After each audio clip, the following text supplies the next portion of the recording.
Hello, welcome to episode 3 of James Randomly Reviews Things and the second one for today. Today, right now, I'm going to talk about the second season of Star Trek Discovery so that I can really anger a lot of people. This way, you can put a face to the comments that are going to enrage you. It's not a bad show. It might even be decent Star Trek if it wasn't a prequel. It's too modern looking still.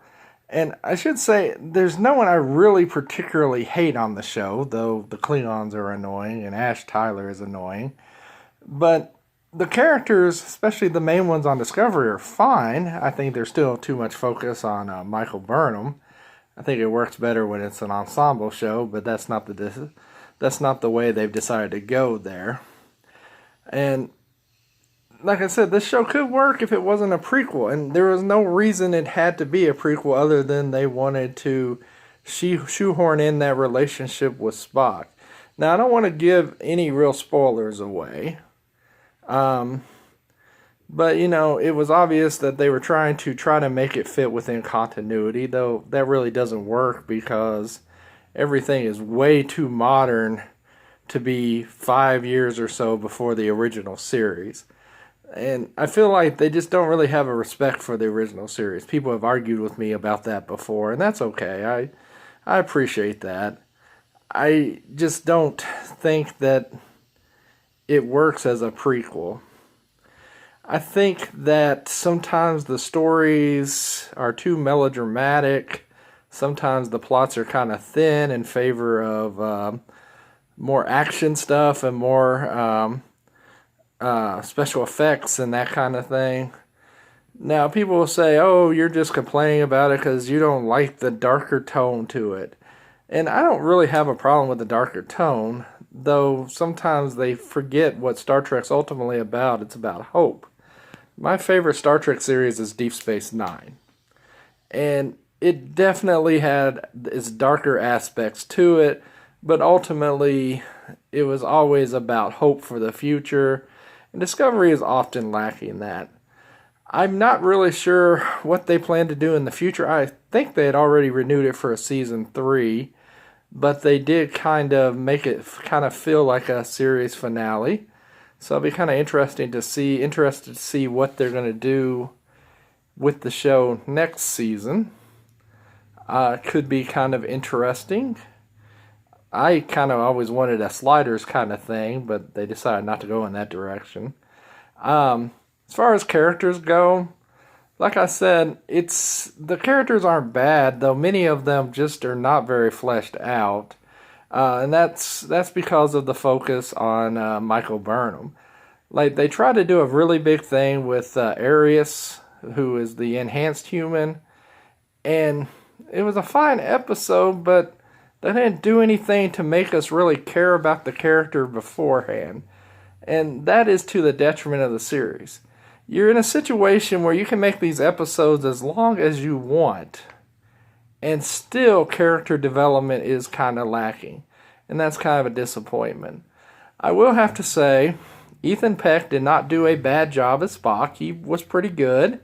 I just didn't think that they should have any character who had a major role on the original series. And Spock definitely qualifies for that. If you're going to do Spock, I really think it should have been a CGI Leonard Nimoy. Yes, I know that would have been expensive, but, that is what it is.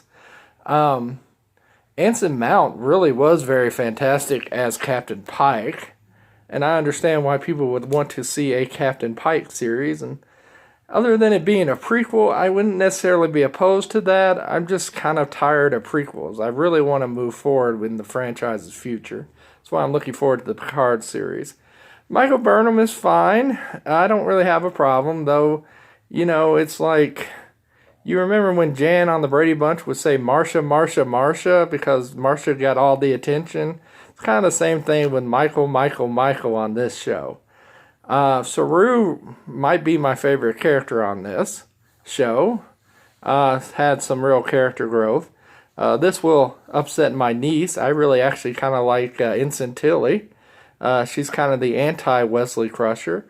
She's really capable, but she's not full of herself, and she has actual problems that other people have.